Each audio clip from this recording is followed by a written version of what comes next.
LLB, MBA, PhD। आप ये जरूर सोच रहे होंगे कि यहां एक राजनेता बैठे हुए हैं और हम किसी कॉर्पोरेट के बहुत बड़े CEO की क्वालिफिकेशन आपको बता रहे हैं। लेकिन आपको ये खुशी होगी कि मध्य प्रदेश के मुख्यमंत्री डॉक्टर मोहन यादव की ये सारी क्वालिफिकेशन है।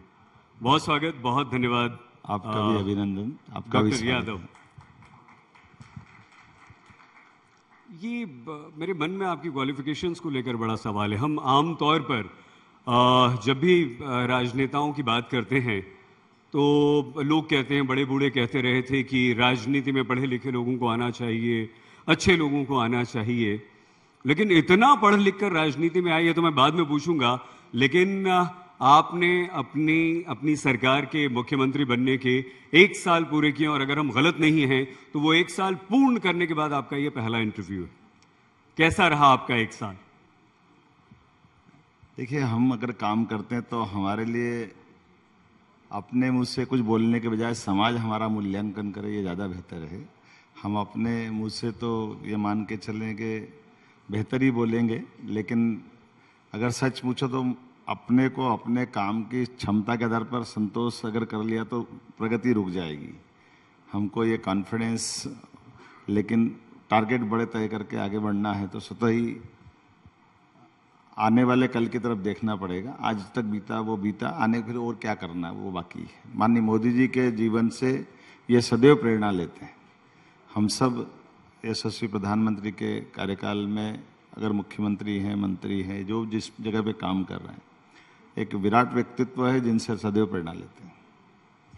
मध्य प्रदेश को लेकर बहुत सारे प्रश्न मेरे मन में हैं, यहाँ पर भी हैं। लेकिन मध्य प्रदेश से आगे आज आप देश में बीजेपी के एक स्टार प्रचारक हैं।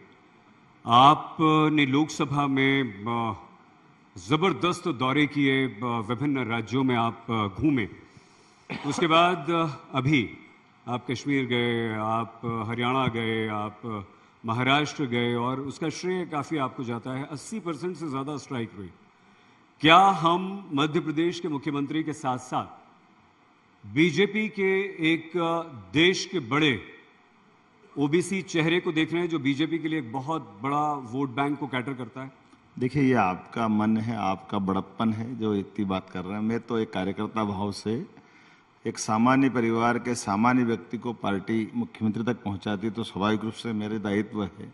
मेरी पार्टी का झंडा लेके मुझे जहां पार्टी पहुंचाएगी मैं वहां जाकर के अपने अंदर की बात वहां सबके बीच करता हूं। और मुझे इस बात का संतोष है कि सारे लोग इस बात को समझते हैं कि लोकतांत्रिक व्यवस्था में एक सामान्य परिवार का व्यक्ति, किसान परिवार का व्यक्ति भी अपने इस बड़े ओहदे तक केवल भारतीय जनता पार्टी पहुंचा सकती है। मुझे इस बात का गर्व है।